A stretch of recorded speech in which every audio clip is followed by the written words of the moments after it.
அவனுக்கு என்ன தேவையோ அது வரைக்கும் எடுத்துன்னு போனாவே பிரச்சனை இல்லை. அடுத்தவனுக்கு கிடச்சிருக்கே, அவன் வாழறானே, நமக்கு அது மாதிரி கிடைக்கலையே அப்படின்னு நினைக்கும்போது தான் நம்ம ரொம்ப சிரமப்படுறோம் இல்லையா? அப்போது இயற்கை வளங்களே இயற்கையே நமக்கு எல்லாமே இப்போது இன்னும் சொல்லப்போனால் இப்போ ரொம்ப நிறைய விஷயங்கள் நமக்கு எது கிடைக்கல இந்த உலகத்தில், எல்லாமே கிடைக்கிது.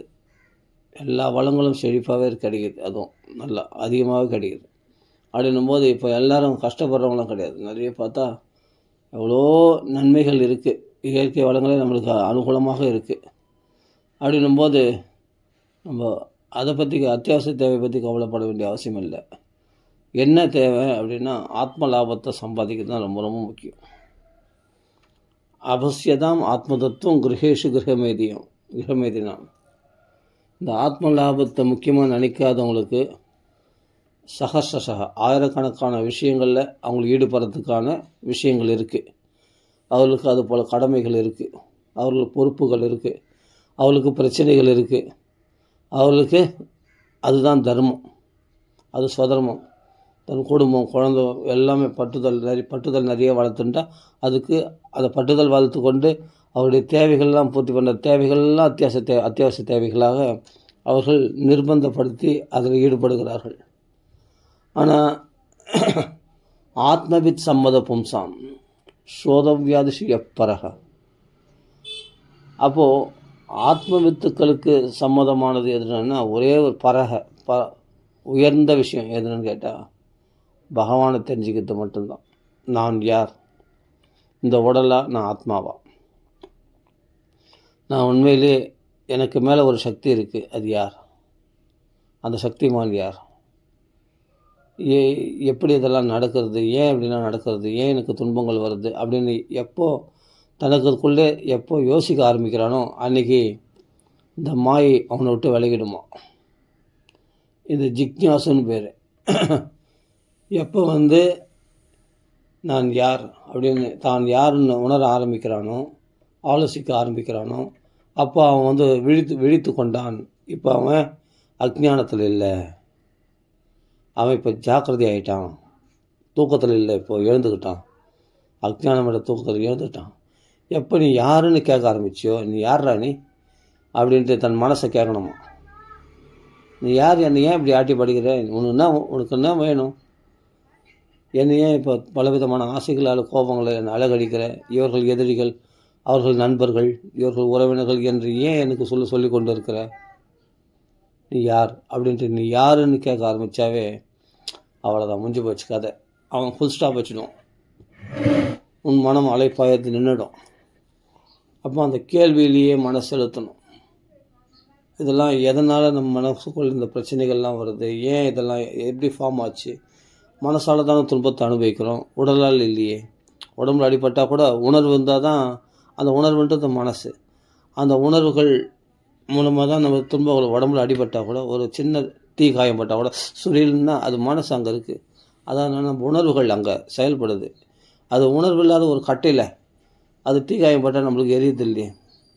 கட்டையை பற்றி எரிஞ்சால் கூட ஒரு கட்டையை நெருப்பில் வைக்கிறோம், அது கட்டை பற்றி எரியுது, நம்மளுக்கு எரியுது இல்லையே, அது கட்டை தானே எரியுது.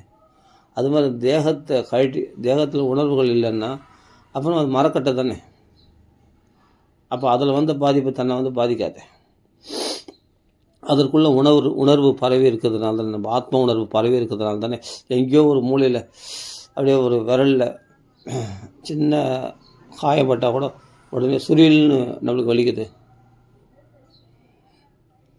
அப்போ அந்த உணர்வுகள், அந்த மனம் தானே துன்பத்தை கொடுக்குது. யோசிச்சு பாருங்கள். உடனே மூளைக்கு அமிச்சு மனசு அப்படியே வேதனை கொடுக்குது அந்த சுரியல்னு.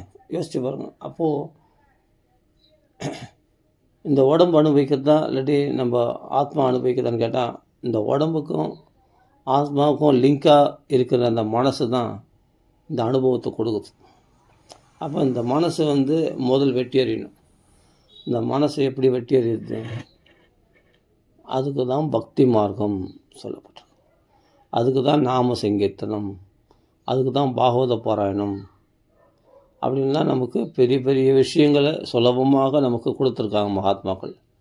எப்படி நம்ம வாழ்க்கை பெரிய மாற்றத்தை உண்டாக்கக்கூடிய விஷயத்தை சுலபமாக புராணமாக பாகவதம் ஸ்வானுபாவத்தோட அந்த பிரம்மானுபவத்தில் நீ இருக்க வேண்டியவன். நீ இந்த உடல் அனுபவத்தில் இந்த மனோவிகாரங்களால் அலைகழிக்கப்பட வேண்டியவன் கிடையாது அப்படின்றது தான் மகான்கள் நமக்கு பாகவத்தில் சொல்லப்பட்டிருக்கிறது. அப்போ எதனால் அது போகும், இந்த உணர்வுகள்லாம் போகும்? எப்போ இந்த வசதிகள் ஆடம்பரங்களை எதிர்பார்க்கறதை நிறுத்துவேன்? ஃபஸ்ட்டு கணக்கே தப்பு, அப்புறமா விடை எப்படி கரெக்டாக இருக்கும்? கணக்கு போட்டதே தப்பு, அப்புறம் டேலி எப்படி ஆகும்? டேலி ஆகாது, தப்பாக தான் வரும் கணக்கு. ஃபஸ்ட்டு இந்த நான் தேகம்னு நினைக்கிறதே ஃபஸ்ட்டு தப்பு. அப்போ தேகத்துக்காக நான் தர்மங்களை செயல்படுறேன், அந்த குடும்பத்துக்காக தர்மங்கள். ஃபஸ்ட்டு இது நீயே கிடையாது, இந்த உலகத்துக்குரியவனே நீ கிடையாது. ஃபஸ்ட்டு ஐடென்டிஃபிகேஷனே தப்பாச்சு.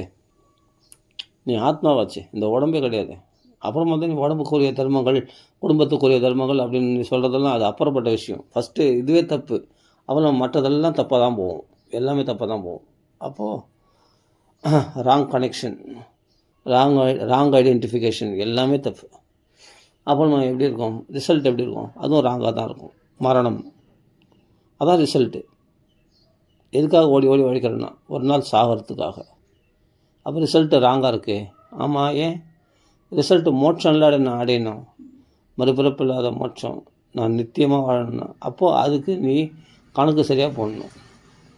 ஆரம்பத்தில் நீ பக்தி மார்க்கத்தில் பகவன் நாமத்தில் கீர்த்தனை பண்ணிட்டு உன்னுடைய ஆசையை அதில் அபிவிருத்தி பண்ணிட்டு இருந்தேன்னா, நீ பணம் சம்பாதிக்கிற ஆசைகளை அபிவிருத்தி பண்ணிட்டு, குடும்ப பட்டுதலில் அபிவிருத்தி பண்ணிட்டு, வேறு தவறான மார்க்கங்களில் மனசை அபிவிருத்தி பண்ணிட்டு, அந்த ஆசைகளை வளர்த்துட்டு நீ இந்த பலனை எதிர்பார்த்தா நியாயமா?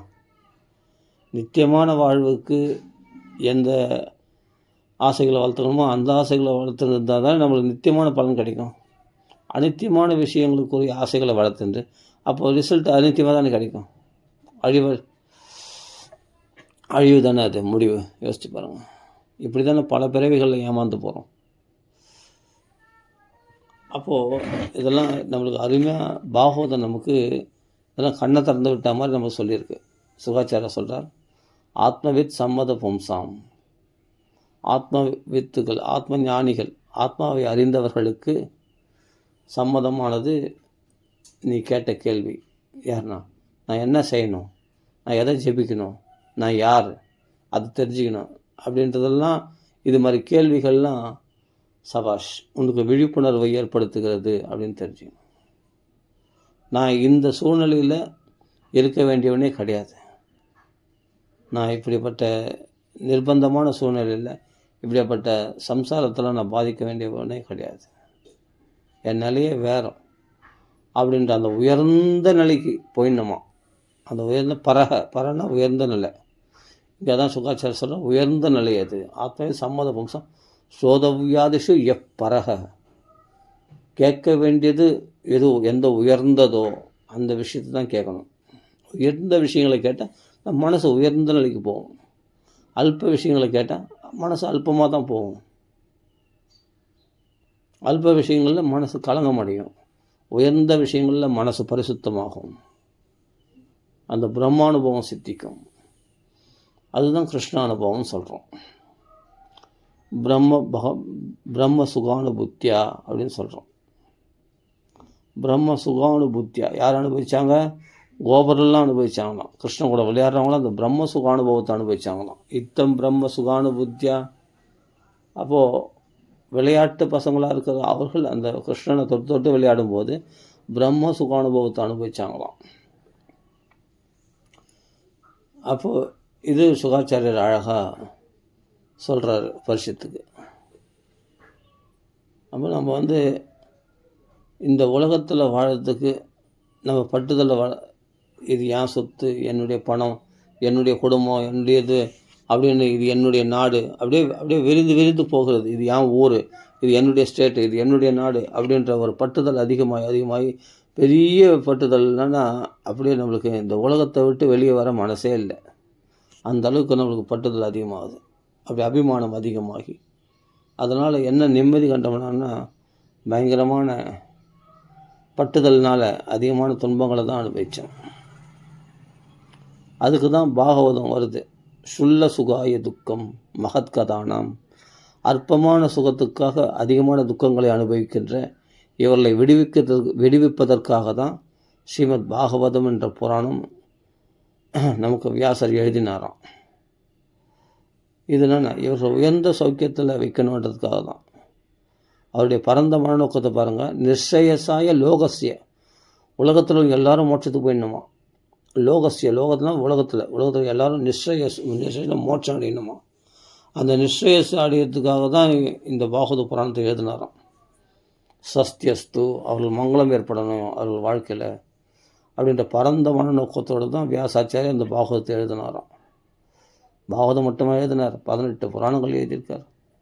வேதங்களை 4ஆக வகுத்து எளிமையாக கொடுத்தார் எல்லாருக்கும் புரிஞ்சுக்கணுன்னு. ஒரே வேதமாக இருந்தால் குழப்பமாக இருக்குன்னு சொல்லிட்டு அதை பிரித்து சாகைகளாக பிரித்து அழகாக, அதுக்கு பிறகு சிஷ்யர்கள் அவருடைய சிஷ்யர்கள் மூலமாக இன்னும் சாகைகளாக பிரித்து எளிமையாக எதுவே கஷ்டம்ன்றோம் அந்த வேதங்களில். அந்த சாதுர்ஹோத்திரம் கர்மசுத்தம் அப்படின்னு சொல்லி அதனால் யாகங்கள் பண்ணி அவர்கள் பலன்களை அனுபவிக்கிட்டுன்றதுக்காக தான் ஒரே வேதத்தை 4 வேதங்களாக பிரித்தார் வியாசாச்சாரியார். அப்போ ஸ்திரீ சூத்திர திஜபந்துக்கள்லாம் வேதத்தை கேட்கக்கூடாதுக்காக அவர்களுக்கு சுலபமாக தர்மங்கள் புரிந்து அவர்களும் ஜென்மம் கரையேற்றிக்கிட்டதுக்காக தான் 5வது வேதமாக மகாபாரதத்தை கொடுத்தார். அந்த மகாபாரதமும் பெருசாக இருக்குது அப்படின்றதுனால தான், அதுலேயும் கிருஷ்ணானுபவம் ரொம்ப இல்லை அப்படின்றதுனால தான் எல்லாம் பக்தர்கள் சரி, பாண்டவர்கள் யார் பக்தர்கள் தானே, அப்போ கிருஷ்ணானுபவம் இல்லை. ஆனால் கிருஷ்ணனுடைய பெருமைகள் வரணும். அப்படி இல்லைன்னா அது சோபிக்காது. நிறைய யுத்தங்களை பற்றி நிறைய வர்ணிச்சிட்டிங்க அப்படின்ட்டு நாரதர் சொன்னதுனால நிறைய தர்மங்களை சொல்லியிருக்கீங்களே தவிர பகவானுடைய பெருமைகளை குறைச்சிட்டிங்க அப்படின்னு சொன்னதுனால தான் பாகவதம் எழுதினார். பாகவதம் எழுதினால எழுதினவருக்கே சாந்தி, யார் வியாசருக்கே சாந்தி. இல்லைன்னா வேதாந்த சுஸ்நாதி கீதாயாபிகர்த்தரி பரிதாபவதி வியாசே முக்கியதி அஜ்ஞான சாகரே. அப்போ வேத உபனிஷத்துக்களுடைய சாரமாக்கிய பிரம்மசூத்திரம் எழுதி பகவத்கீதையும் எழுதினவர் வியாசாச்சாரியர் தான். சொன்னவர் கிருஷ்ணராக இருக்கலாம், அதை எழுதி வச்சது யார்? வியாசர் தானே. இவ்வளவும் எல்லாமே தெரிஞ்சு வச்சிருந்த வியாசருக்கே அதில் மனுஷன் சாந்தி ஏற்படலையும், அஜ்ஞான சாகரத்தில் முழுகின்றாராம். அப்போது அவருக்கு எது சாந்தி கொடுத்ததுன்னா இந்த கிருஷ்ண லீலைகள் நிறைந்த பாகவதம் தான் அவருக்கு சாந்தி கொடுத்தது.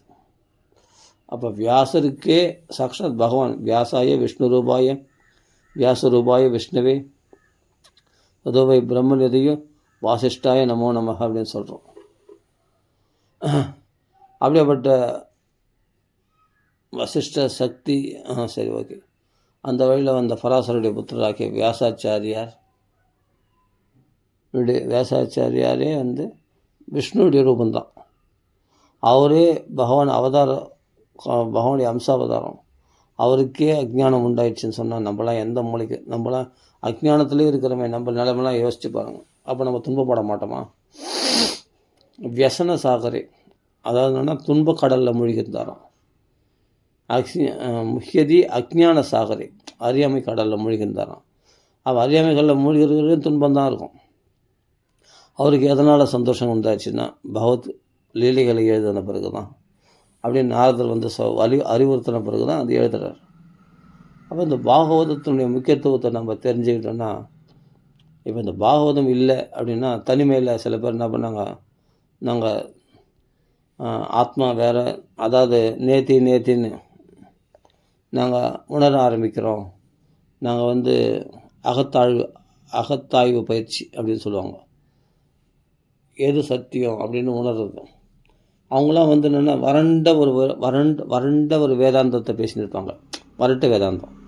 அவர்கள் இந்த ஆத்மா எப்படி அது இதுன்னு பேசியிருப்பாங்க. பக்தி இல்லாமல் வேதாந்தம் சோபிக்காது.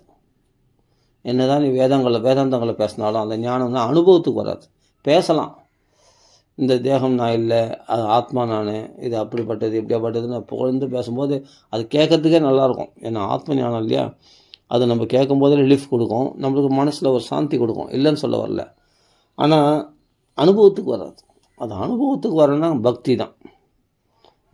பக்தினா சத்ருஷே சிவபந்தா அப்படின்னு சொல்கிறார் கபிலவாசுதேவர். இதுக்கு சமமான ஒரு மங்களகரமான பாதை எதுவுமே பிரம்மசித்தையே யோகினாம் பிரம்மசித்தையே, யோகிகளே தங்கள் தியான யோகத்தில் ஞான யோகத்தில் முயற்சி பண்ணி முடியாத போது பக்தி யோகத்துக்கு வந்து தான் அவர்கள் பிரம்ம சித்தி அடைஞ்சாங்களாம். அப்போ பக்தி யோகம்தான் வந்து அவங்களுக்கு அனுபவத்தை கொடுத்து அந்த பிரம்ம சித்தி அடையும்படி செய்தது. அந்த பிரம்மானுபவத்தை வெற்றி அடையும்படி பிரம்மானுபவத்தை சித்திக்கும்படி செய்கிறது இந்த பக்தி யோகம்தான். இதை மறுக்க முடியாத உண்மை. அப்போ ஆத்ம ஞானி இருக்கட்டும், ஆத்ம விசாரம் பண்ணுறது இருக்கும். ஆத்ம விசாரம் பண்ணுறவங்கலாம் எல்லாம் ஆத்ம ஞானத்தை அடைஞ்சிடறதில்ல, ஆத்ம விசாரம் பண்ணிட்டு தான் இருக்கிறாங்க.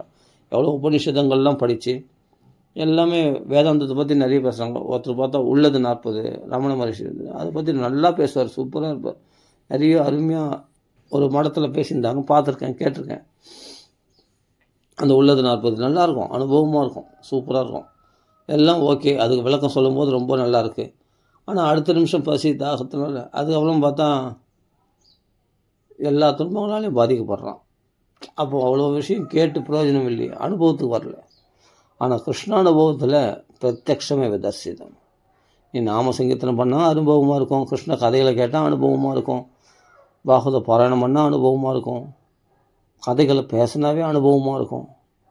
இது ஸ்வானுபவம். ஏன்னா தன்மயதையா அப்படியேப்பட்ட தன்மயமாக போய் அந்த கதையில் ஸ்வானுபவத்தில் சொன்னதான் அந்த பாகவத கதை சுகாச்சாரியார். அப்படின்னா இது எப்படி இருக்கும், நம்மளுக்கு அனுபவமாக தான் இருக்கும். புரியுதுங்களா? அதனால் வரட்டு வேதாந்தம் பேசிட்டு காலத்தை விரயம் பண்ணாமல் டைரெக்டாக பாகவதம் நமக்கு எளிமையான வழி.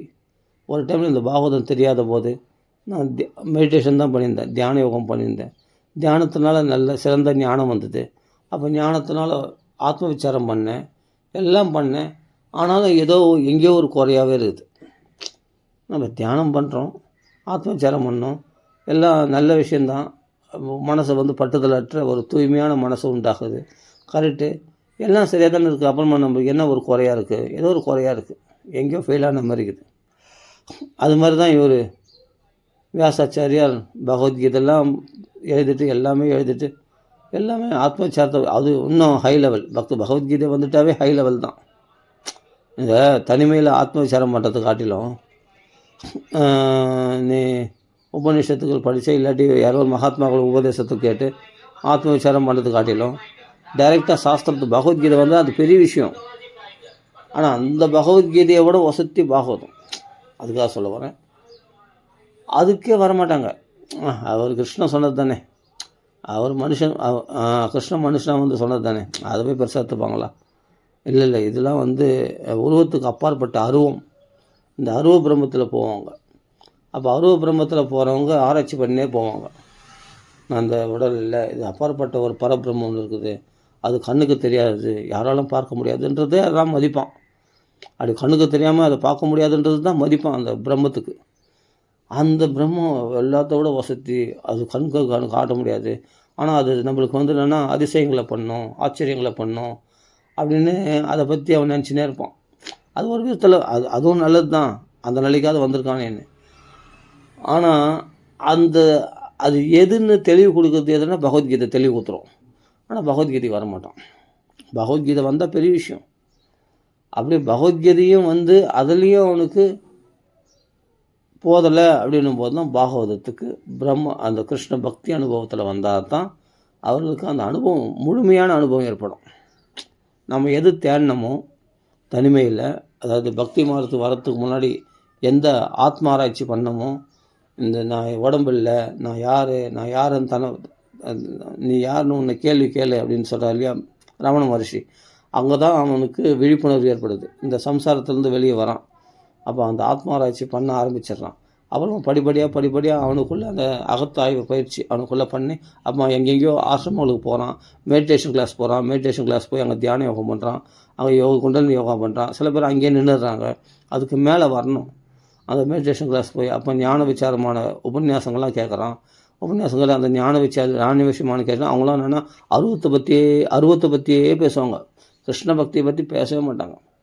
பகவத்கீதையை கொஞ்சம் எடுத்துப்பாங்க ஊருகா மாதிரி, அதை எடுத்துக்கிட்டு அப்புறம் பார்த்தா அந்த ஆத்ம விஷயத்தை பற்றி கொஞ்சம் எடுத்துப்பாங்க. இல்லாட்டி இவங்களா இந்த சுய கற்பனையில் பேசுவாங்க. இந்த கற்பனா புத்தி இருக்குது பார்த்தீங்களா, இது நிறைய சாமியார்கள் இந்த கற்பனையில் தான் பேசுவாங்க. நிறைய தங்களுக்கு என்ன தோன்றதோ, தங்களுக்கு எது அனுபவமாக தோணுதோ அதை வந்து அதெல்லாம் தத்துவமாக சொல்லிவிடுவாங்க. இதுதான் வழிகாட்டுதல், இதுதான் வழிகாட்டுதல். இது மாதிரி சாமியார்கள் தவறான வழிகாட்டுதல்கள் நிறைய சாமியார்கள் இன்றைக்கி பண்ணுறாங்க. அதெல்லாம் வந்து என்னென்னா அந்த உபதேசம்லாம் வந்து பகவத்கீதைக்கும் அதுக்கும் சம்மந்தமே இருக்காது. இவர்கள் வந்து என்னென்னா நெத்தியில் ஒரு திருடர் எடுக்க மாட்டாங்க, எதுவும் எடுக்க மாட்டாங்க, அருவ பிரம்மத்தை வழிபடுறான்னு சொல்லுவாங்க. இவர்கள் வந்து பார்த்தா என்னென்னா அப்படியே நாங்கள் யோகிகள் அப்படின்னு சொல்லி இவங்க என்ன பண்ணுவாங்க, இப்படி மனசை வந்து இப்படி நினைக்குது, மனசை வந்து அப்படி செய்யுது, அப்படி இப்படின்னு சொல்லிட்டு எதனா ஒன்று சொல்லி மனசு வந்து நம்மளுக்கு தேவைகள் அது கொடுக்க அது உன்னை வந்து இப்படி பண்ணும் அப்படி பண்ணும் இப்படிலாம் எதனா ஒரு கற்பனையாக பேசுவாங்க. இந்த கற்பனையாக பேசுறதுக்கெல்லாம் ஃபுல் ஸ்டாப் வைக்கிறது எங்கன்னா, நீ பகவத்கீதையை வந்தேன்னா ஒரு சாஸ்திரபூர்வமாக இருக்கணும்.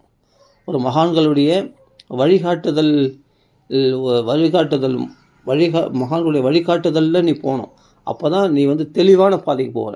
இல்லைன்னா அது குழப்பமான நிலைக்கு கொண்டு போய் விட்டுடும். இது குழப்பமான பாதை. என்ன தான் உயர்ந்த ஆசனத்திலேருந்து சொன்னாலும் அது வந்து குழப்பத்தை தான் விளைவிக்கும். அதனால தான் நம்ம வந்து உண்மையான நிம்மதியை அனுபவிக்கிறதில்ல. சில பேர் சொல்கிறாங்க நாங்கள் போனால் நிம்மதியாக இருக்கேன் இது பண்ணுறேன்னு. அவர் ஏதோ தபஸில் இருக்கார் போலுக்கு, தியான யோகம் பண்ணுறார். ஆனால் அது பூர்ணமானது கிடையாது, அதுலேயும் குறை உண்டு.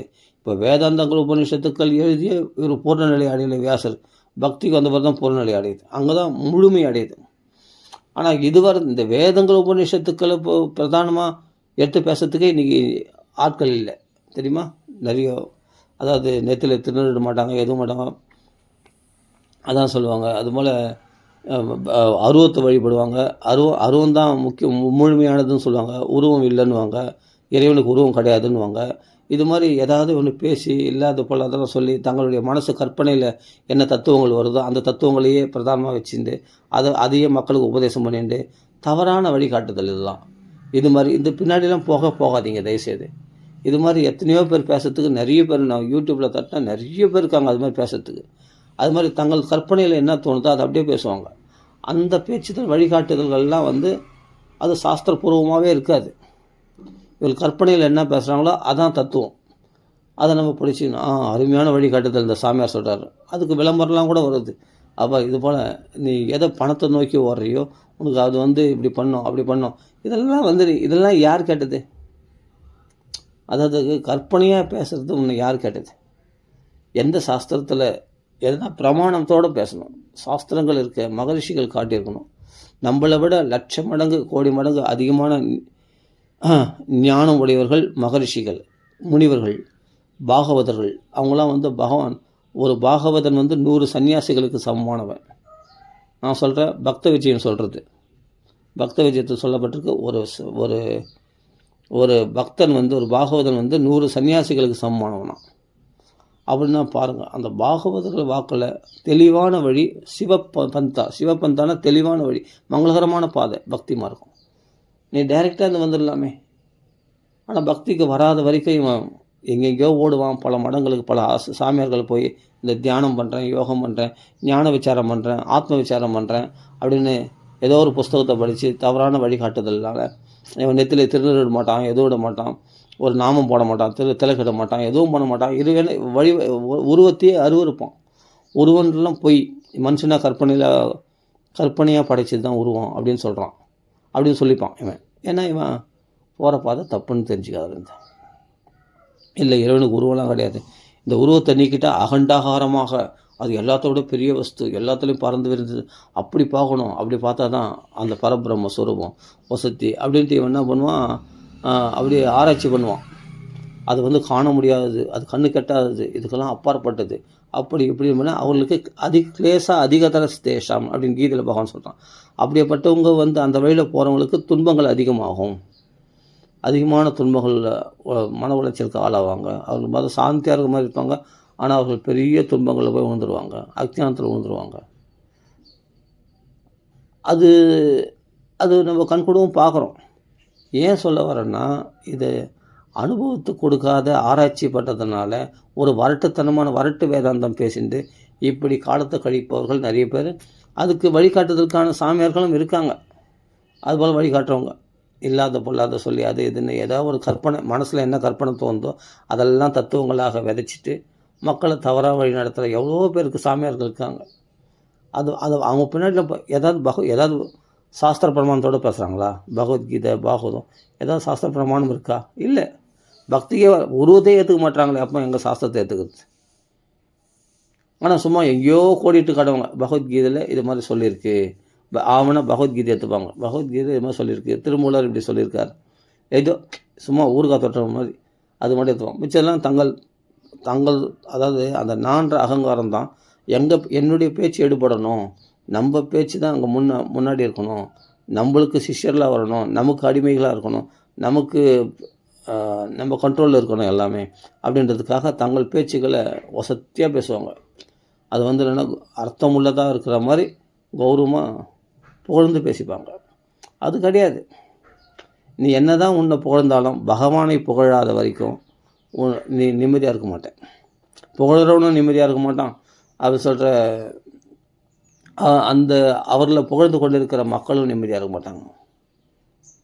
எங்கே போய் நல்லா நிம்மதியாக இருக்கிற மாதிரி ஏதோ ஒரு சில அதிசயங்கள், அதான் சொல்கிறேன், இந்த ஞான விசாரம் பண்ணி அவர்கள் ஏதாவது அஷ்டாங்க யோகா பயிற்சி பண்ணி சில சித்திகள், சின்ன சின்ன சித்திகள் பண்ணி வச்சுருப்பாங்க. அதுவே ஆஹா ஓகணும்.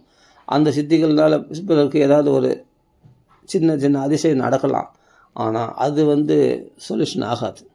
அப்புறமா ஏன் துன்பத்தை அனுபவிக்கிறேன்? துன்பத்தை அனுபவிக்கிறேன். அப்புறமா அதிகமான துன்பங்களை ஏன் அனுபவிக்கிறேன்? அப்புறமா போய் பெரிய இடத்த போய் மாட்டிக்கிறாங்க ஜனங்களாம். மாட்டிக்கிட்டு இது மாதிரி தவறான வழிகாட்டுதல் மூலமாக கஷ்டப்படுறாங்க. நமக்கு என்னென்னா ஏற்கனவே எல்லாம் நம்மளுக்கு நம்ம முன்னோர்கள் வந்து நமக்கு எல்லா சொத்துக்களும் சேர்த்து வச்சுட்டு போயிட்டாங்க. இப்போ நீ வந்து கடினமாக கஷ்டப்படணும்னு அவசியம் இல்லை. நல்லா புரிஞ்சுக்கோங்க. உங்களுக்கு பரம்பராகதமாக சொத்து இருக்கும்போது நீ ஏன் கடினமாக வயல்வெளியில் போய் கஷ்டப்படுற? அது உன் தலையெழுத்து பற்றியா உன்னை கஷ்டப்பட வைக்குது? ஏன்னா உனக்கு அப்படிப்பட்ட சொத்து இருக்குதுன்றது உனக்கு தெரியல.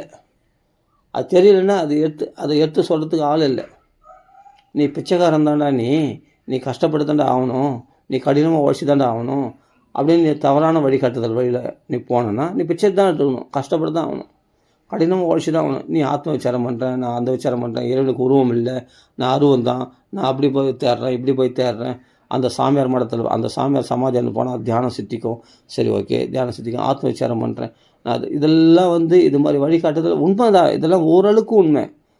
நீ இந்த ஆத்ம விசாரம் பண்ண வர்றதே பெரிய விஷயம். பௌதிகத்தில் சம்சாரத்தில் இருக்கிறத விட இந்த ஆத்ம விசாரம் பண்ணுறதுக்கு ஜிக்ஞாசு நிலைக்கு வர்றது நல்லது. ஆனால் அது போதாதுன்னு சொல்ல வரேன். அப்புறமா சில சாமிகள் போவோம், இதெல்லாம் பரந்தமான நோக்கத்தோடு பார்க்கணும். இது கிருஷ்ணன் தான் தெய்வம், ராமர் தான் தெய்வம் அப்படின்லாம் விட்டுடணும். இந்த உருவத்தை தூக்கி போட்டு எல்லாத்துலேயும் அகண்டாகரமாக இருக்கிற அந்த பரபிரமத்தை நம்ம உணரணும் அப்படின்னு சொல்லி இவங்க என்ன பண்ணுவோம், வழிகாட்டு அவளும் அவர்கள் சொல்கிற பேச்சு இவங்க வேத வாக்காக எடுத்துப்போம். அப்புறம் அவங்க என்ன சொல்கிறாங்களோ அதுதான் குரு வாக்கியமாக எடுத்துருந்து தப்பாக வழிநடத்துதல். ஆமாம், அவர்கள் என்ன சொல்கிறாங்களோ அதெல்லாம் தத்துவமாயிடும், அவர்கள் கற்பனையாக சொல்கிற விஷயங்கள்லாம். அதையே இவன் பிடிச்சிருந்து அவள்மா இப்படி சொன்னார் அப்படி சொன்னார், அதை வந்து நம்மளுக்கு கேட்குறான். நான் சொல்கிறேன், எப்பா இது எங்கப்பா சொல்லிக்குது? பகவத்கீதைலாம் சும்மா சொல்லி அப்படிலாம் உருவம்லாம் கிடையாது, அது கற்பனை கதை. மகாபாரதம் கற்பனை கதையான், பாகவதம் கற்பனை கதையான், கிருஷ்ணன் வந்ததே கற்பனையான். இதெல்லாம் வியாசர் வந்து தங்கள் ஞானத்தினால பகவத்கீதை எழுதினார், அது புரிஞ்சிக்கணும். அதை வந்து அப்படி இப்படி அதுலேயே ஞானத்தை பற்றி தான் சொல்லிக்குது, அதை தான் நம்ம எடுத்துக்கணும், மற்றதெல்லாம் எடுத்துக்கூடாது. ஏதோ ஒரு பாகத்தை மட்டும் எடுத்துக்கணுமா பகவத்கீதையில், அந்த ஞான விசாரம் மட்டும், மற்றதெல்லாம் எடுத்துக்கூடாதான். இது மாதிரி முட்டாள்களை நம்ம என்னன்னு சொல்கிறது சொல்லுங்க பார்க்கலாம், யோசித்து பார்க்கணும். இது மாதிரி தவறான வழிகாட்டுதல் வழியில் போனோம்னா தெளிவில்லாத பாதை. இப்போ நான் பாரு இதை பற்றி பேசுறது எவ்வளோ நேரம் பேசுகிறேன் பாரு, எனக்கே குழப்பமாகுது இவர்களை பற்றி பேசும்போது. ஏன்னா இவர்களை எப்படி வர்ணிக்கிறதுனே தெரில இவங்களை. நம்மளுக்கு பகவான் எல்லாத்தையுமே நமக்கு சொத்துக்களை சேர்த்து வச்சுட்டாங்க, நமக்கு சேஃப்டியான வழி பாதைகளை அமைச்சு கொடுத்துட்டாங்க, நம்மளுக்கு இந்த சம்சார சாகர கடத்துக்கான படகுகளையும் கொடுத்துட்டாங்க. அந்த படகுல கரையேறி சுலபமாக போயிடலாம், சுலபமான வழி இருக்குது. ஆனால் அதை நம்பாததுனால என்னது, அதே சமயத்தில் குருடர்கள் வழிகாட்டப்படக்கூடிய ஒரு குருடர்கள், நம்மளே குருடன், யாருன்னா ஒரு கண்ணு தெரிஞ்சவங்க கையை பூச்சி ஆட்சி போனான்னா நம்ம கரெக்டான பாதைக்கு போகலாம். ஒரு குருடன் வந்து இன்னொரு குருடனை போய் வழிகாட்டுன்னு சொன்னான், அந்த குருடன் என்ன பண்ணுவான், எதுவும் ரெண்டு பேரும் அவனும் குழியில் வந்துடுவான், நீயும் குழியில் வந்துடுவான், குழியில் கொண்டு போய் தள்ளிடுவான். ஒரு குருடன் வழிகாட்ட இன்னொரு குருடன் என்ன பண்ணுவான்னா ரெண்டு பேரும் என்ன பண்ணுவாங்க, அதான் இந்த கோபேர் விசதம் பிரவேஷ் தமிஷ்ரம் அப்படின்னு சொல்கிற மாதிரி குருடன் வழிகாட்டக்கூடிய ஒரு குருடன் ஆகும், ரெண்டு பேரும் குழியில் தான் விழுந்தாகணும். யோசிச்சு பாருங்கள். அப்படி தான் சாஸ்திரத்தை நம்பாதவங்க, பக்திக்கு வராதவங்க, பகவான் வழிகாட்டுதல் இல்லாதவங்க, உண்மையான ஒரு மருத்துவ தங்கள் கற்பனையினால் பேசக்கூடிய ஒரு சாமியார்கள் அவர்களுடைய வழிகாட்டுதலில் நீ போனேன்னா நீயும் போயினா அந்த அஜ்ஞானத்தில் தான் விழுவேன். அவர்களுக்கு எப்படி சொத்துக்களை நிறைய சேர்க்குறாங்களோ அது மாதிரி நீயும் சொத்துக்களில் சேர்க்கணுன்றது தான் புத்தி வருமே தவிர, உனக்கு அந்த ஆசைகளை விடணும், பகவத் பக்தியில் ஆசையை வளர்க்கணும், அந்த ஆத்மனிஷ்டை ஏற்படணும் அப்படின்ற எண்ணம் வராது. லோக ஆசையில் தான் அதிகமாக இருப்பேன். ஏன்னா வழிகாட்டுதல் தப்பாக இருக்குது. அதான் முதல் புரிஞ்சுக்கணும். சரியான குருவை ஆசைக்கணும். இறைவனுக்கு உருவம் இல்லை, அதெல்லாம் அப்பாற்பட்டது, அது பிரம்ம ஞானம், அந்த ஞானம் எந்த ஞானம் ஏதாவது பேசினே இருப்பாங்க. சரி, அந்த அருவத்தை கூட சாஸ்திர பிரகாரமாக எடுத்துப்பாங்கன்னு கேட்டால் சாஸ்திர பிரகாரமாக எடுத்து மாட்டாங்க. இவங்களுக்கு கற்பனையாக ஏதோ ஒன்று உருவாக்கின்னு இருப்பாங்க, ஏதோ ஒரு தத்துவங்களை பேசின்னு இருப்பாங்க. ஆனால் அப்புறம் பார்த்தா உருவத்தையும் வருவாங்க. அப்போ நான் சிவனை வழிபடுறேன், நான் விஷ்ணு வழிபடுறேன், விஷ்ணு எடுத்துக்கணும் சும்மா, அது அப்புறமா கொஞ்சத்துக்கு அப்புறமா கொஞ்சம் கொஞ்சம் அதை எடுத்துப்பாங்க. ஆனால் அந்த சிவனை விஷ்ணு கூட சும்மா ஒரு உபச்சாரத்துக்காக எடுத்துக்கிறது, அவ்வளோதான். அதெல்லாம் தவறான வழிகாட்டுதலில் போகாதீங்க. என்றைக்குமே சொல்கிறேன், இது மாதிரி ஆரம்ப நிலையில் உள்ள இந்த ஆன்மீகத்துக்கு வரவங்க, ஆரம்ப நிலையில் உள்ளவங்க இது மாதிரி தேடுதலில் ஈடுபட்டு தேடுதல் வேணும்னு சொல்லிட்டு தேடுதல் வேட்டையில் ஈடுபட்டு நான் ஆத்ம விசாரம் பண்ணுறேன், நான் அந்த சாமியார்கள் போகிறேன், நான் தியானம் பண்ணுறேன், நான் ஞான விசாரம் பண்ணுறேன், அங்கே பண்ணுறேன், இதை பண்ணுறேன், பல புஸ்தகங்கள் அவர் எழுதுகிற புஸ்தகங்கள்லாம் படிக்கிறேன். அப்போ ஒரு தெளிவு கிடச்சிது, எனக்கு மனசு நிம்மதி கிடச்சிது. அப்புறம் மறுபடியும் குழப்பம் வந்தது. அப்போ இன்னொரு சாமியார்கள் போனேன், அந்த சாமியார்கள் போனால் எனக்கு அவர் ஒரு வித்தியை சொல்லி கொடுத்தாரு, அவர் ஒரு விஷயத்தை எனக்கு உபதேசம் பண்ணார். அந்த விஷயத்தை யோசித்து பார்த்தா அது ஒரு வேறு விதமாக போகுது அப்படின்ட்டு நிறைய சாமியார்கள் இது மாதிரி அருவத்தை வழிபடுகின்ற, இது மாதிரி கற்பனையாக பேசுகின்ற ஞான விஷயங்களில் இதில் ஈடுபட்டு மனசு குழப்பத்தில் எத்தனை மக்கள் இன்றைக்கி, ஆயிரக்கணக்கான மக்கள் இன்றைக்கி தத்தளிக்கிறாங்க தெரியுமா? ஆண்கள் பெண்கள் எல்லாமே. அங்கே நான் தியானம் பண்ணுறேன், இங்கே போய் மெடிடேஷன் பண்ணேன், சாநித்தியமாக இருக்குது, அங்கே பண்ணேன், இதை பண்ணேன், அப்புறம் மனசில் மறுபடியும் பிரச்சனை வந்தது. அப்போ ஒரு பெரிய குழியில் மாட்டிக்கினேன், அவர் போலி சாமியார்னு தெரிஞ்சுக்கின்னு அப்புறமா தான் நான் தள்ள கை வச்சுட்டேன். அப்படி புலம்புற லேடிஸும் இருக்காங்க. சரி, தெரியாமல் இந்த இடத்துல போய் இந்த மடத்தில் போய் மாட்டிக்கணுமே, இது போலீஸ் அப்புறமா விஷயம் மீடியாவில் வெளியே வந்தோடனே அப்புறமா போய் ரொம்ப கதறாங்க. ஆனால் மறுபடியும் நம்புது ஜனங்கள் எல்லாமே. இது மாதிரி நிறைய தவறான மார்க்கங்கள் நம்ம தமிழ்நாட்டிலே மண்டி இருக்குது, நம்ம இந்தியாவில் மண்டி இருக்குது, நிறைய இது மாதிரி இருக்குது. இதெல்லாம் ஏமாறாதீங்க. அப்போ என்ன பண்ணணும் அப்படின்னா, ஒரு தெளிவு இருக்குது நமக்கு. நம்ம பிச்சைக்காரனா அதாவது தேடுதல்னா பணத்தை தேடி கடினமாக உழைச்சி கஷ்டப்பட்டு சாப்பிட்றவங்க எப்படின்னா, அவர்கள் என்னென்னா தங்களுக்கு ஆதரவு இல்லாதவங்க.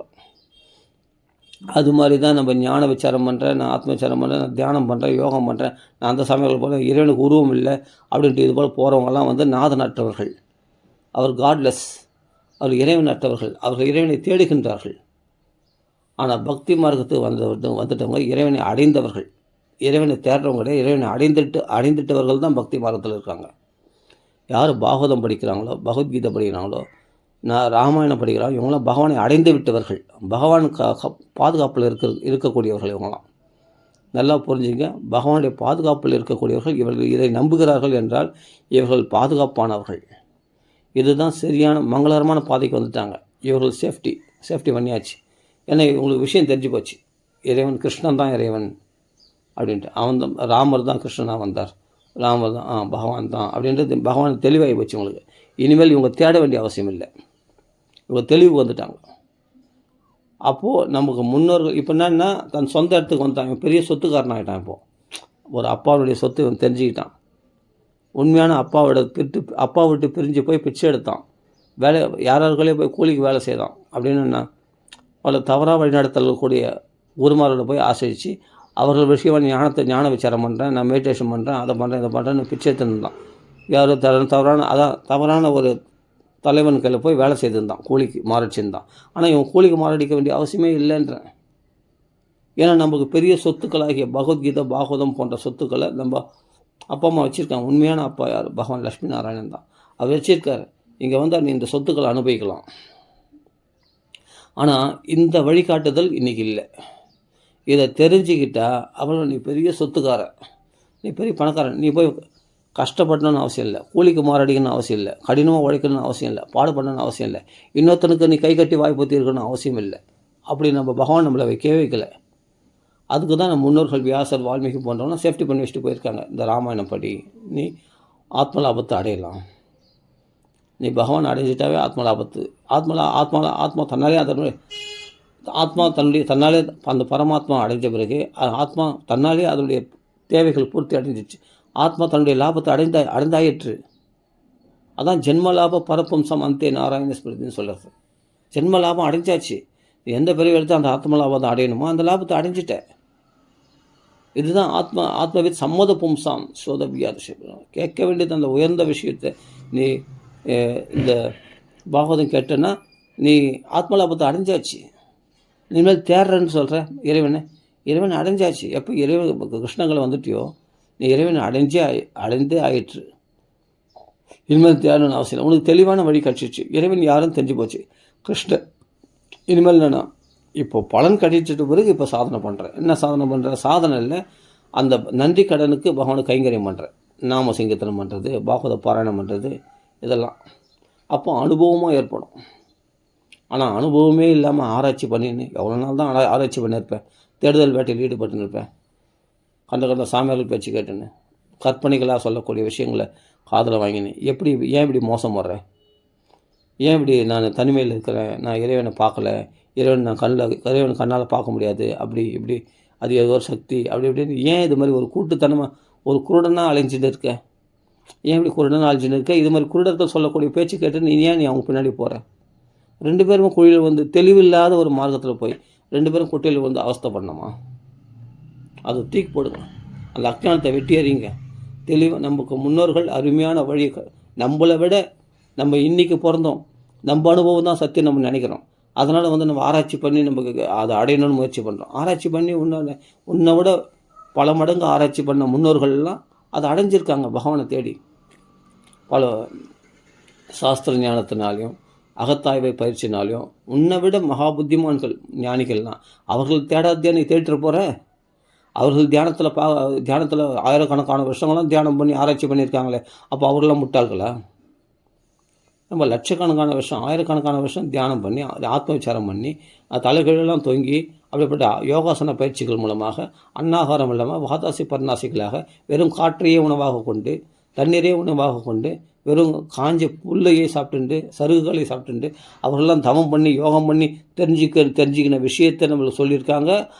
அப்போ அவரெல்லாம் முட்டாள்கள். அப்போ நீ பண்ணுற இந்த சாதனை அகத்தாய் பயிற்சி பண்ணுறேன்னு ஞான விசாரம் பண்ணுறேன்னு நீ ரொம்ப புத்திமானா? ஒரு நிமிஷம் யோசிக்க வேணாமா? இன்றைக்கி சொல்கிறவங்கள பேச்சு கேட்டுன்னு இருக்கீங்க. இதுக்கு முன்னாடியே நம்ம ஆயிரக்கணக்கான வருஷங்களுக்கு முன்னாடியே மகா புத்திமான்கள் ஆகிய அப்போ நாம் இறைவனை தேடுதல் போல் நம்ம முன்னோர்கள் தேடி இருக்க மாட்டாங்களா இறைவனை? அப்போ அவர்கள் கஷ்டப்பட்டுருக்க மாட்டாங்களா? அந்த கஷ்டங்கள் பட்ட ரிஷிகள் தானே. இது போல் அகஸ்தியர் போன்ற மகரிஷிகள்லாம் அவர்கள வார்த்தையை நம்ப மாட்டேன்றவன். அப்போ நம்மளுக்கு எல்லாம் நம்மளை விட பல மடங்கு கஷ்டப்பட்டு நல்ல ஆயிரக்கணக்கான வருஷம் வாழ்ந்தவங்கள்லாம் திருமூலர் போன்றவங்களாம் தியானம் பண்ணி அவ்வளோ கஷ்டப்பட்டு அந்த பகவானை உணர்ந்து அந்த சிவன் தான் அவனுடைய நாமம் தான் வசதி சிவசிவை என்கிற தீவினை ஆளர் சிவசிவை என்ற தீவினை மாலும் சிவசிவை என்ற தேவரும் அவர் சிவசிவை என்ற சிவகதி தானே அப்படின்னு இதெல்லாம் சொல்கிறது. 1000 வருஷம் தவம் பண்ணி இந்த 4 வரி எழுது வரோம். அப்போ அந்த தபஸ்லேருந்து வந்ததாச்சு. அப்போ அதெல்லாம் பொய்யா? அப்போ முன்னோர்கள்லாம் நீ என்னவோ புதுசாக இப்போ தான் முளைச்ச, நீ தியானம் பண்ணி நீ பகவானை தெரிஞ்சுப்பியா? உனக்கு அந்தளவு சக்தி இருக்குதா? யோசிச்சு பாருங்கள். நீ ஆத்ம விசாரம் பண்ணி நான் பல சாமியார்கள் போய் நான் அவங்க தத்துவம் இந்த தத்துவம்லாம் தெரிஞ்சுக்கிட்டு நீ உண்மையான தத்துவ பொருளை அடைஞ்சிட முடியுமா? நீ ஏங்கி ஒன்றா இருக்கலாமே தவிர அதுக்கு பல ஜென்மங்களாக பிறவிகள் எடுத்து கஷ்டப்பட்டு அதாக பகுனாம் ஜென்மநாமந்தே ஞானவான் அந்த ஞானத்தில் அடையிறதுக்கு பல ஜென்மங்களாக கஷ்டப்படுற யோகிகள்லாம் மகாத்மாக்கள்லாம் இன்றைக்கும் ததிகிரந்தம் தாளம் போடுறாங்க. அவர்கள் தான் வாசுதேவ சர்வமிதி, எல்லாம் வாசுதேவன் தான் அப்படின்னு முடிவுக்கு வந்த பிறகு தான் அவர்கள் சுதுர்லபா அப்படிப்பட்ட மகாத்மா கிடையாது ரொம்ப துர்லபண்டா அர்ஜுனா அப்படின்னு கிருஷ்ணன் சொல்கிறான். அப்போ அவர்கள் அடைந்தவர்களாகிய மகாத்மாக்கள் வியாசர் வால்மீகி போன்றவங்க இவரெல்லாம் பல ஜென்மத்தில் யோகம் தியானம் பண்ண பயிற்சினால் கடைசியில் அந்த பலனாக அந்த கஷ்டப்பட்ட பலனாக பகவான் பக்திக்கு சேர்ந்துருக்காங்க. யோசிச்சு பாருங்கள், ஒரு நிமிஷம் யோசிச்சு பாருங்கள்.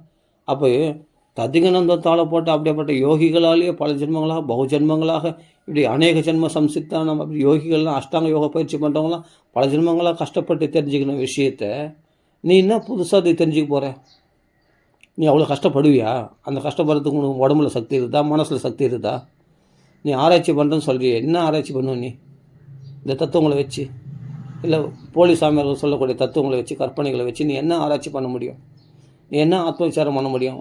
கொஞ்சம் நம்ம யோசிக்க வேண்டாமா? இது ப்ராக்டிக்கலாக உதவுமா? நம்ம அனுபவத்துக்கு வருமா? நம்ம ஆத்ம விசாரம் பண்ணுறோம், நான் இறைவனை தேடுறேன், இறைவனை தேடுறியே, நீ உன் தேடுதல்னால என்ன லாபத்தை அடைஞ்சேன்? அந்த தேடுதல்ன்ற ஒரு முயற்சியே ஒரு தூய மனப்பான்மை கொடுக்கும், நான் இல்லை சொல்ல. ஆனால் முடிவுக்கு வர மாட்டேன். நீ தேடினே தான் இருப்ப, கட்சி வரைக்கும் நீ அலைஞ்சினே தான் இருப்ப. பல சாமியார்கள் போய் பல தத்துவங்களை கேட்டு மனசு அலைப்பாஞ்சு, இந்த புக்கு நல்லாயிருக்கு, அந்த புக்கு நல்லாயிருக்கு, இவருடைய புக்கு நல்லாயிருக்கு, இவருடைய உபதேசம் நல்லாயிருக்கு அப்படின்னு படிச்சுன்னு தான் இருக்கணுமே தவிர அனுபவத்துக்கு வராது. நீ ஆராய்ச்சி தான் பண்ணி நிறணும். இந்த தேடுதலில் ஈடுபடும் போது தேடுதல் என்பது உள்ளவரை வாழ்வு ருசி உண்மைதான். அந்த ஆத்ம ஞானத்தை பற்றி தேடுற விசாரம் பண்ணுறது ரொம்ப வசதி தான். ஆனால் தெளிவான வழி இருக்கும்போது நீ ஏன் தேடுறன்ற? தெளிவான வழி இருக்கும்போது மகான்கள் உபதேசத்தை பண்ணிட்டு போகிறது, நீ எதுக்கு தேடுற? நீ எதுக்கு கஷ்டப்படுற? யாரோ என்னமோ சொன்னாங்கன்னு அனாமதேயமாக அவர்களே பக்தியிலே இல்லை. பகவத்கீதையை எடுத்துக்க மாட்டாங்க, பாகவத்தை நம்ப மாட்டாங்க, மகாபாரதம் ராமாயணத்தை நம்ப மாட்டாங்க, பகவானே ராமரே பொய்ன்னுவாங்க, கிருஷ்ணரே பொய்ன்னுவாங்க. இவங்க வாக்கில் போய் நீ உபதேசம் கேட்டால் நீ எப்படி ஆத்மஞானத்தை அடைய முடியும்? இறைவனே மறுத்துட்டு அப்புறம் இறைவனை தேடுறேன்னு சொன்னால் இது ஒரு முட்டாள்தனம் இல்லை? இறைவனே மறுத்துடுறேன், அப்போ இறைவனை தேடுறேன்னு சொன்னால் இதை விட முட்டாள்தனம் வேறு என்ன இருக்குது? இது மாதிரி ஏமாற்றுக்கள் நிறைஞ்ச போலி சாமியார்கள் போய் ஏமாறாமல் கண்ட கற்பனைகள்லாம் தத்துவமாக எடுத்துக்காமல் அந்த உபதேசங்களை வேதவாக்க எடுத்துன்னு அது மாதிரிலாம் அவங்க பின்பற்றாமல் நம்மளை விட பல மடங்கு நீ இன்றைக்கி பிறந்து நீ ஆராய்ச்சி பண்ணுற இறைவனை தேடுற. நம்ம முன்னோர்கள் எத்தனையோ ஆயிரக்கணக்கான வருஷங்களாக வாழ்ந்த தீர்க்காயுஷாக வாழ்ந்த அவர்கள்லாம் நம்மளை விட எவ்வளோ புத்திமான்களாக தேடி இருப்பாங்க பகவானை. யோசிச்சு பாருங்கள், அவர்கள் எவ்வளோ தீவிரமாக ஈடுபட்டிருப்பாங்க. யோசிச்சு பாருங்கள். இந்த போலித்தனமான விஞ்ஞான உலகத்தில் நம்மளே இப்போ தேடுறோம்னா, நம்ம ஆரம்ப காலகட்டத்தில் யோகிகள்லாம் நிறைஞ்ச சாணித்தியமாக இருந்த அப்படிப்பட்ட தர்மங்கள் செழித்திருந்த அந்த காலகட்டத்தில் எப்படி தேடியிருப்பாங்க பகவானை, தியானத்துலேயும் யோகத்துலேயும். யோசிச்சு பாருங்கள். அப்போ அந்த மகான்களுக்கு தெரியாத விஷயம் நம்மளுக்கு தெரிஞ்சுட்டு போகுது. ஒரு நிமிஷம் யோசிக்க வேணாமா? நம்மளை மட்டுமே பேஸ் பண்ணி பார்க்கக்கூடாது. நம்ம மனசை வச்சு பேஸ் பண்ணி பார்த்தா அதுக்கு தப்பாக தான் பதில் சொல்லும். நம்ம மனசு ஆராய்ச்சி பண்ணுறது தான் சத்தியம் நான் நினைக்கிறேன். கிடையாது. நம்மளை விட புத்திமான்கள் அவங்களாம் பல மடங்கு கோடி மடங்கு. அவர்களை ஆராய்ச்சி பண்ணி எல்லாம் தெரிஞ்சுக்கிட்டு நம்மளுக்கு இதான் பரம்பொருள், இதுதான், இதை படிப்பா அப்படின்னு நம்மளுக்கு எழுதி வச்சுட்டு போயிட்டாங்க. பின்னாடி வரவங்க கதையாட்டுன்னு புரியுதுங்களா? அது அப்படியே அவங்கள பின்பற்றி போனாவே அவர்கள் எல்லாம் ஆராய்ச்சி பண்ணி முடிஞ்சு கடைசியில் முடிவு எதுன்னெலாம் சொல்லிட்டு போயாச்சு. இனிமேல் நீ புதுசாக ஆராய்ச்சி பண்ணி நீ என்ன கண்டுபிடிக்க போகிற? நீ என்ன இறைவனை கண்டுபிடிச்சி நீ என்ன இறைவனை அடைய போகிற சொல்லி பார்க்கலாம். நீ அவ்வளோ புத்திமானா? இல்லை. ஒவ்வொரு மனுஷனும் இப்படி தான் ஏமாந்து போகிறான். தனக்கு ஏற்பட்ட அனுபவம் தான் சத்தியம்னு நினைக்கிறான். அப்போ மகான்களுக்கு ஏற்பட்ட அனுபவம்னா பொய்யா?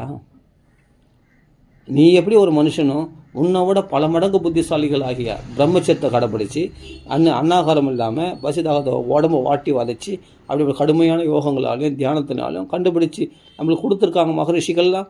அதை நம்ப மாட்டேன்ற? நான் ஏதோ இன்றைக்கி என்ன அனுபவம் சத்தியம்னா நீ இதே உப்பு புளிகாரத்தை உன்னால் விட முடியல அப்படின்போது நீ பசிதாகத்தை விட முடியுமா? இல்லை அன்னாகாரத்தை விட முடியுமா? உன்னுடைய அனுபவங்கள்லாம் பொய்.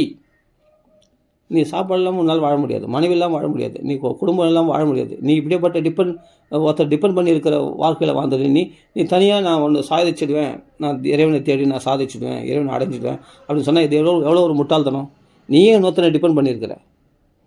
நீ எப்படி நீ பகவானை அடைஞ்சிட முடியும்? சொல்லும்போது யாரையும் டிபெண்ட் பண்ணாத பகவானை எப்படி நீ அடைய முடியும்? முட்டாள்தனம் இல்லை. இது மாதிரி தான் தவறான வழிகாட்டுதல்கள் மூலமாக தவறாக வழிநடத்தப்படுகிறார்கள் நிறைய பேர்கள். போல் லட்சக்கணக்கான பேர்கள். அப்போ புரிஞ்சுக்கணும், நாம் இந்த அஞ்ஞானத்தை முதல்ல வெளிவிட்டு நமக்கு என்ன தெரியும், நாமளே இந்த குறுகிய மனப்பான்மை கொண்டு நாமளே இவ்வளோ ஆராய்ச்சி பண்ணுறோம்னா நம்மளை விட மகாத்மாக்கள் பரந்த மனநோக்கத்தை கொண்ட ரிஷிகள்லாம், யோகிகள்லாம், முனிவர்கள்லாம், அகஸ்தியர், தோம்பியர், வியாசர், மார்கண்டேயர் இவங்களாம் எவ்வளோ விஷயங்களை பேசியிருக்காங்க. இவர்களை பற்றி சரித்திரங்கள் தான் பாகவதம் பூரா, மகாபாரதம் பூரா, புராணங்கள்லாம், சிவமகாபுராணம், அந்த புராணம் எவ்வளோ விஷயங்கள். மகரிஷிகள்லாம் நம்மளுக்கு எவ்வளோ கஷ்டப்பட்டு பசித்தவங்களாம் வெறும் வாயுவையே உணவாக சாப்பிட்டு, வெறும் தண்ணீரையே உணவாக சாப்பிட்டு, அப்படியே சூரிய ஒளியினால் தங்கள் உயிரை ஜீவிச்சுண்டு எப்படிலாம் வாழ்ந்து உடம்பை எலும்புதோலுமாக்கி அப்படி தியானத்தினால் கண்ட அந்த வாக்குகளை உபநிஷதங்களாக வெளிப்படுத்தி ராஜரிஷிகள்லாம் உபநிஷதங்களாக வெளிப்படுத்தியிருக்காங்க.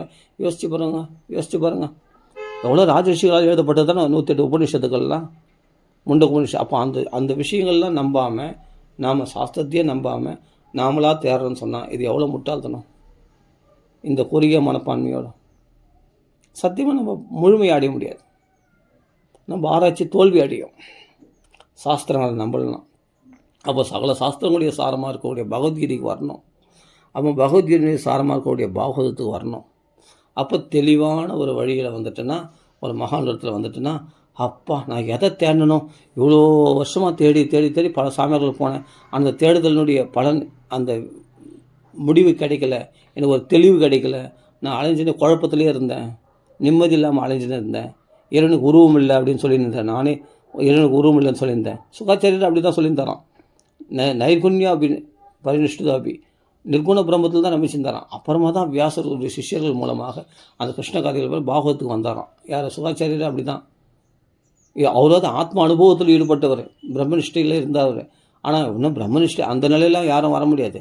அந்த நிலைக்கு அதுவே பிரம்மானுபவத்தில் இருந்தவர் என்னென்னா வியாசருடைய புத்திரராக இருந்த சுகாச்சாரி பிரம்மானுபவத்தில் இருந்தால் அது என்னென்னா கரெக்டான பாதை அவர் போனது. அந்த அனுபவத்தில் இருந்து அந்த இறைவனுக்கு உருவம் இல்லைன்னா அந்த பிரம்மனிஷ்டையில் இருந்தாருன்னா அந்த அனுபவத்தில் இருந்தார். அவர் தேடுதல் இல்லை, அந்த அனுபவத்தில் இருந்தார். அப்படியேப்பட்டவரே அந்த அனுபவமே போதாது, அதுக்கு மேலே பாகவத அனுபவம் தான் வசதி, அதுதான் உயர்ந்ததுன்னு சொல்லிட்டு அவ்வளோ தான் கிருஷ்ண பக்தியில் பூர்ணமாக ஈடுபட்டார். யார்? சுகாச்சாரியரே. அப்படி மட்டும் நம்ம சுகாச்சாரியோட நம்ம வசதியா, நம்ம என்ன பெருசாக நம்ம பகவான் நம்ம ஆராய்ச்சி பண்ணி தெரிஞ்சுக்க முடியும்? யோசிச்சு பாருங்கள். அதனால் இந்த குருட்டு மனப்பான்மை, இந்த குறுகிய மனப்பான்மைலாம் விட்டு இது மாதிரி போலி இடத்துலலாம் போகாமல் நம்ம மகரிஷிகள் நம்மளோட புத்திமான்கள் முதல் தெரிஞ்சுங்க. நம்ம ரிஷிகள்லாம் நம்ம முன்னோர்கள்லாம் ரொம்ப ரொம்ப புத்திமான்கள். அவர்களுக்கு தெரியாத ஒன்றும் இல்லை. ஒரு கோயில் கட்டுறான், இந்த தஞ்சாவூர் கோபுரம் பார்த்தா நேரிலே கேள்வி, அது எப்படி மேலே ஏற்றிருப்பாங்க?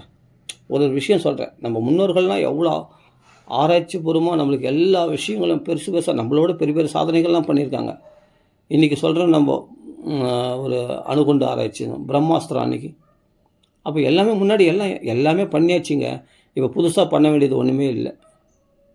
இறைவனையே நேரில் பார்த்து பேசியிருக்காங்க. நம்ம அதெல்லாம் இன்னும் அப்போது நம்ம ஏதோ முன்னேற்றம் அடைஞ்சிட்டோம் விஞ்ஞானத்தில் அப்படின்னு சொல்கிறோம். கிடையாது. ஏற்கனவே அந்த விமானங்கள்லாம் புஷ்ப விமானம்லாம் இருக்குது. அதே சமயத்தில் இது ஏவுகணை போடுறாங்க. இதெல்லாம் அன்றைக்கே அஸ்திரங்கள், அக்னி அஸ்திரங்கள் நிறைய இருக்குது. இன்னும் நிறைய ஜிரும்பணாஸ்திரம்னு ஒரு அஸ்திரம் இருக்குது, நாராயணாஸ்திரம் இருக்குது, பிரம்மாஸ்திரம் இருக்குது. அதெல்லாம் இன்னும் பார்த்து அந்த அஸ்திரம்லாம் இன்னும் நல்ல காலம் அதெல்லாம் மறைச்சிட்டாங்க அந்த மந்திரங்களை. அப்போது இப்போ செய்தக்கூடிய இதுவே மிசில்ஸ்லாம் சொல்கிறாங்க, இந்த ஆயுதங்களே பெருசாக ஆக ஓகன்றாங்க. இதை விட பயங்கரமான ஆயுதங்கள்லாம் நம்மகள் இருந்திருக்கு. நம்ம முன்னோர்கள் அந்த அஸ்திர பயிற்சியில் அந்த பானத்தை பிரயோகம் பண்ணால் அது வேறு மாதிரி பண்ணிவிடுமா, பிரம்மையை உண்டாக்கிடும். ஒரே ஆளை 10 ஆளை காமிக்குமா, ஒரே பிரம்மிக்கு ஒரு இடத்துல பார்த்தா ஒரே பூதங்களை உருவாக்குமா, பிசாசுகளை உருவாக்குமா, ஒரு பிரமிக்கும்படி செய்யுமா. அது மாதிரி அஸ்திரங்கள்லாம் இருக்குது தெரியுமா.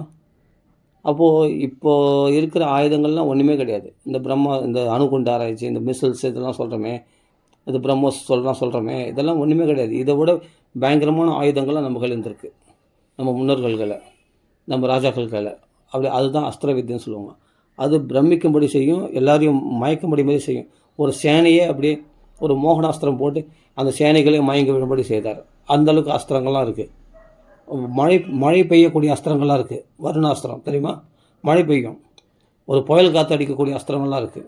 அது மாதிரி அஸ்திரங்கள்லாம், அது வாயு அஸ்திரம், இதெல்லாம் இருக்குது, நிறைய இருக்குது நம்மளுக்கு. இதெல்லாம் இதெல்லாம் நீங்கள் புதுசாக இப்போ கண்டுபிடிக்கிறதுலாம் ஒன்றுமே இல்லை, ரொம்ப கடுகளவு தான்.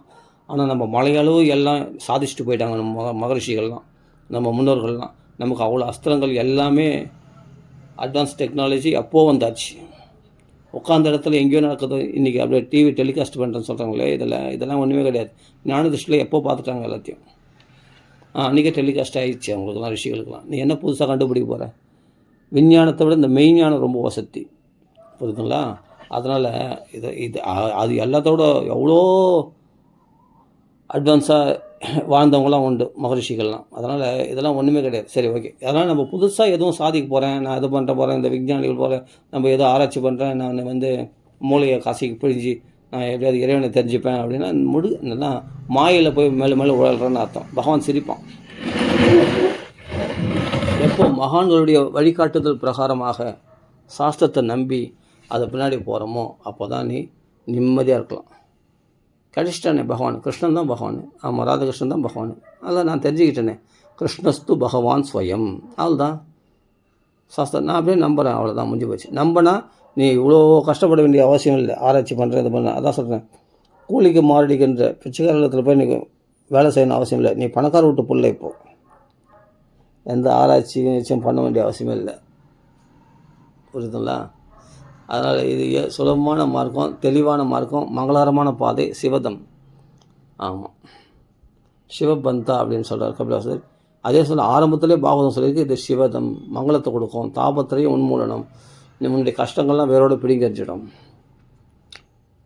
உன் ஆத்ம லாபத்தை அடைய செய்கிறேன். அப்போ தான் சொல்கிறேன், எங்கேயோ ஆராய்ச்சி பண்ணேன், எங்கேயோ அலைஞ்சேன். இப்போ பாகவதம் பகவத்கீதை படிக்கும்போது தான் அப்பா இப்போ தான் தெளிவு கிடச்சிது. அப்பா இப்போ தான் இறைவன் யாருன்னு தெரிஞ்சுது. நான் இறைவனுக்கு உருவம் இல்லை, அப்படி இருப்பானோ இப்படி இருப்பானோ கற்பனையில் நான் யாரோ சொல்கிறாங்க இறைவன் அப்படிப்பட்டவன் இப்படிப்பட்ட கற்பனை, நான் கற்பனையிலே இருந்தேன். இறைவன் எப்படி இருப்பான்னு யோசிச்சுன்னு இருந்தேன். இறைவன் இப்படி தான் இருப்பானா அப்படின்னு இப்போ தான் புரிஞ்சுக்கிட்டேன் அப்படின்னு இன்றைக்கி வர சில பேர் பக்திக்கு வரவங்க சொல்கிறாங்க. எங்கேயோ அலைஞ்சிட்டு, பல சாமிகளை அலைஞ்சிட்டு இன்றைக்கி நல்ல பாதையில் போகிறாங்க.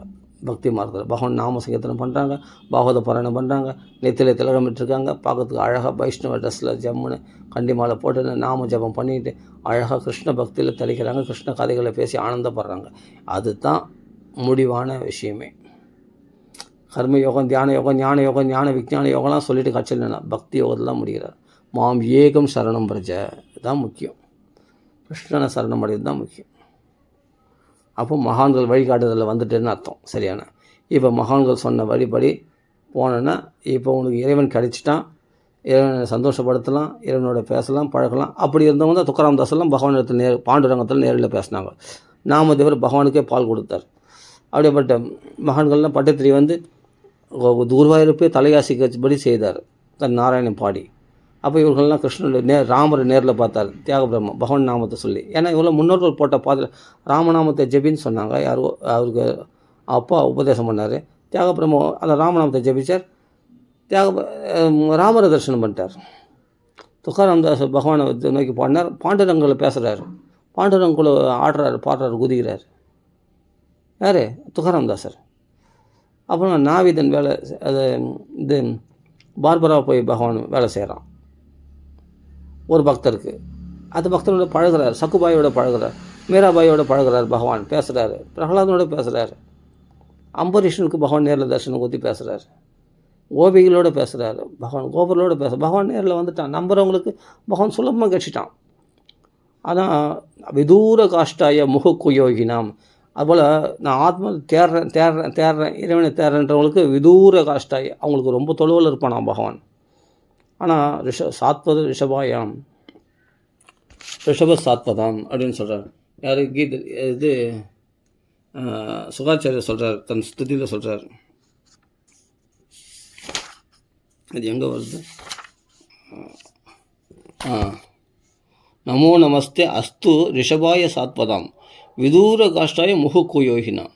அடிக்கடி குயோகினாம், அதாவது தப்பான மார்க்கத்தில் தேடிக்கொண்டிருப்பவர்கள் தேடிக்கொண்டிருக்கிறார்கள்னு பகவான் அடைஞ்சு பாடலை. ஆனால் சாத்வதாம், சாதுக்களுடைய வழியில் போகிறவங்க, ரிஷபாய அவர்கள் பகவானால் பாதுகாக்கப்படுகிறார்கள், அவர்கள் நிம்மதியாக இருக்கிறாங்க, பகவான் அடைந்து விட்டவர்கள் இவங்களாம். அப்படிப்பட்டவர்களுக்கு, அப்படிப்பட்ட பகவானுக்கு நமஸ்காரன்றார். நமோ நமஸ்தே அஸ்து ரிஷபாய சாத்வதாம் விதூர காஷ்டாய முகுக்குயோகினாம். அந்த பகவானுக்கு நீ இதுக்கு மேல்பட்ட மார்க்கம், பக்தி மார்க்கத்தை விட மேல்பட்ட மார்க்கம் கிடையாது, அது சம்மான மார்க்கம் எதுவும் கிடையாது. நிரஸ்த சாம்பியாதி சயேன ராதச ஸ்வதாமணி பிரம்மணி ரம்சதே நமக. தன் சொரூபத்தில் ரமிக்கின்ற பகவானத்தில் ரமிக்கிறவங்க தான் உண்மையான ஆத்ம லாபத்தை அடைஞ்சவங்களாம். ஸ்வதாமணி, தன் சொரூபத்தில் அவன் நிலைத்தவர்கள் அவங்க தான். நீ அருவத்தில் போகிறேன், இறைவனுக்கு உருவம் இல்லை அப்படின்னு போனால் நீ கஷ்டம் பட்டுன்னு வரணும். முகு கொயோகினா, அடிக்கடி முகுனா ரொம்ப நாளாக இல்லை அடிக்கடி தேடிக்கொண்டு இருக்கிறார்கள். குயோகினாம். நீ யோகினாம் இல்லை, குயோகினாம், தப்பான யோகத்தில் வழிமார்க்கத்தில் நீ தேடிக்கொண்டு இருக்கிற. அதனால தான் உனக்கு பகவான் கிடைக்கல. விதூர காஷ்டாய, உனக்கு பகவான் தூரத்தில் இருக்கான். அவன் எட்டி பிடிக்க முடியாதவன், கண்ணு தெரியாதவன். அது அப்படிப்பட்டதுக்கு இறைவன் இப்படிப்பட்டவன் அப்படிப்பட்டவன். ஆனால் இவர்கள் எப்படின்னா சாதுக்கள்லாம் சாத்வதம், ரிஷபாய சாத்வதம். பகவானால் காக்கப்படுகிறவர்கள், பகவானுக்கு இவர்கள் சாதுக்களுக்கு தலைவனாக இருக்கக்கூடிய பகவான் அவங்களுக்கு எப்பொழுதும் பாதுகாப்புலேயே பகவானுடைய நிழலில் சந்தோஷமாக இருக்கிறாங்க. பக்தி மார்க்கத்தில் இருக்கிறவங்க. புரியுதா? 2 விஷயத்தையும் இங்கே சொல்லியிருக்காரு சுகாச்சாரியர். விதூர காஷ்டாய, யாருக்கு தூரத்தில் காணணும். இதுபோல் ஆராய்ச்சி பண்ணுறேன், இறைவனை தேடுறேன் அப்படின்ட்டு உபயோகினாம், தப்பான யோக மார்க்கத்தில் போகிறவங்க கஷ்டப்பட்டு இருக்காங்க. இதுதான் விஷயம். அதனால் நம்ம தெளிவான மார்க்கம், பாகவதம், ராமாயணம், அருமையான விஷயங்கள் சொல்லியிருக்கு. நின்று நிதானமாக படித்து அழகாக மகான்கள் வழியில் போகிறது தான் பெஸ்ட்டு. அதனால் நாம சங்கீர்த்தனம் பண்ணணும், பாகவத பாராயணம் பண்ணணும். நமக்கு என்ன தெரியும்?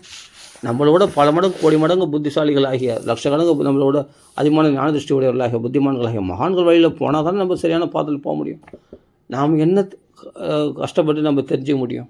நம்ம குறுகிய மனப்பான்மையில், நம்ம குறுகிய ஆயுள் உடையவர்கள், அது சொல்ல மந்த புத்தி படைத்தவர்கள், சோம்பேறிகள், நாம் அது சொல்ல கலங்கமுடையவர்கள், மனசு கலங்கமுடையவர்கள், பரிசுத்தமான மனதில்லாதவர்கள், அப்படியேப்பட்ட இந்த புலனின்பங்களுக்கு உட்பட்டவர்கள், அந்த காமக்ரோதங்களுக்கு அடிமையானவர்கள், மனசுக்கு அடிமையானவர்கள். அப்படியேப்பட்ட நாமளாக இப்படியேப்பட்ட நிலையில் இருக்கிற நாம் பகவானை எப்படி தெரிஞ்சுக்க முடியும்? யோசிச்சு பாருங்கள். ஆனால் இதை விட இதுவெல்லாம் மனசை ஜெயித்தவர்கள், காமத்தை கோபத்தை ஜெயித்தவர்கள், பசி தாகத்தை ஜெயித்தவர்கள் ஆகிய மகரிஷிகளால் கண்டுபிடிச்சு கொடுக்கப்பட்ட அந்த மார்க்கம்தான் சரியான மார்க்கமாக இருக்கும். அவர் நம்மளோட 1,00,000 மடங்கு கோடி மடங்கு அதிகமான ஞானம் உடையவர்கள். அவர்கள் சொல்லப்பட்ட விஷயங்களை தான் நம்ம நம்பணுமே தவிர இந்த போலிகளை நம்பக்கூடாது. இந்த ஆராய்ச்சி பண்ணுறேன், தியானம் பண்ணுறேன், தேடுறேன், இது பண்ணுறேன், அதெல்லாம் வேணாம். சாஸ்திரம் என்ன சொல்லியிருக்கு? ஒரு வார்த்தையில் அடிச்சிருக்கார் பாரு இந்த இடத்துல, ஒரே ஸ்லோகத்தில். விதூர காஷ்டாய, அவங்களுக்கு தூரமாக இருக்கான பகவான். எப்படின்னா இறைவன் பார்க்க முடியாதவன், இறைவன் நினைக்க முடியாதவன், நினைவுக்கு அப்பாற்பட்டவன், அப்படி இப்படின்னு இருக்கிறவங்களுக்கு அவங்க அப்படியே அப்பாற்பட்டவனாகவே இருப்பான். கட்சி வரையும் பகவான் அவங்களுக்கு கிடைக்காது அவங்களுக்கு. ஆமாம், நீங்கள் எப்படி நினைக்கிறீங்க அப்படி தான் பகவான் இருப்பான். எத்பாவோ தத்பாவதி. பகவான் கட்சிட்டேன், கிருஷ்ணன் தான் பகவான் அப்படின்னா உனக்கு கட்சிட்டான் பகவானே, உன் ஹிருதயத்தில் பகவான் தெரிய போகிறான். இனிமேல் பகவான் உன்னை ரிஷபாய சாத்வதான், அப்படிப்பட்ட சாதுக்களை பகவான் பாதுகாக்கிறான். அவங்களுக்கு எல்லா க்ஷேமங்களும் வாரி வாரி வழங்குறான். எல்லாமே நன்மைகளே செய்வான் அவங்களுக்கு எல்லா கஷ்டங்கள்லேருந்து விலகி வைக்கிறான். ஏன்னா பகவான் நீ பார்த்துட்டியே, நீ பகவான் கிடைச்சிச்சே, நீ பகவான் உடையவனாச்சே, நீ நாதன் உடையவனாச்சே, மற்றவர்களாம் நாதவன் அற்றவர்களாச்சே. புரிஞ்சுக்கணும். ஓகேவா? ராம் ராம் ராம். சரி, டைம் ஆகிடுச்சு, இதில் பூர்த்தி பண்ணிக்கணும். அதனால் முன்னோர்கள் போட்ட பாதை இந்த பகவத்கீதை, பாகவதம், இந்த தெளிவான வழிக்கு வந்தால் தான் நம்ம மனசில் சாந்தி கிடைக்கும். இல்லைன்னா நம்மளுக்கு நிம்மதியாக இருக்காது. நான் தேடின்னு இருக்கேன்னு சொல்லிட்டு, நான் சுதந்திரமாக தேடுறேன்னு சொல்லிட்டு கடைசி வரைக்கும் ஆத்ம லாபத்தை அடையாமையே தேடி பகவானை தூரமாகவே வச்சுட்டு பகவானை தேடினே இருக்க வேண்டியது தான். பகவானை கிட்ட வைக்க வேண்டிய பகவானை, சுலபமாக இருக்கக்கூடிய பகவான் கிருஷ்ணனை விட்டுட்டு நீ தூரத்தில் இருக்கிறான் பகவான் சொல்லிட்டு நீ தேடி இருந்தேன்னா பகவான் உன் கிட்ட இருந்தாலும் தூரமாக தான் இருப்பான். பக்கத்துலேயே ஹிருதயத்துலேயே இருந்தாலும் பகவான் தூரமாக தான் இருப்பான். ஆனால் இது அடைஞ்சிட்டவனா பெரிய சொத்து கிடைச்சிச்சு அப்படின்னு ஒரு அப்பாவுடைய பாதுகாப்பில் ஒரு பணக்காரனுடைய பிள்ளையார் எவ்வளோ சந்தோஷமாக இருப்பானா. அவன் கஷ்டப்பட வேண்டிய அவசியம் இல்லை. கூலிக்கு மாரடிக்க வயசில் கண்டவங்கள் போய் கை கட்டி கூலிக்கு மாரடிக்க வேண்டிய அவசியம் இல்லை. அவன் ஆனந்தமாக சந்தோஷமாக இருப்பான். பரம்பராகதமான சொத்தாகி இந்த ஆத்ம லாபத்தில் சந்தோஷமாக இருப்பான். பகவான்கள் பாதுகாப்பில் ரிஷப சாத்வதாம், அந்த சாதுக்களுக்கு பகவான் பாதுகாப்பாக இருப்பான். ரிஷபாய சாத்வதாம். சரி, ஓகே.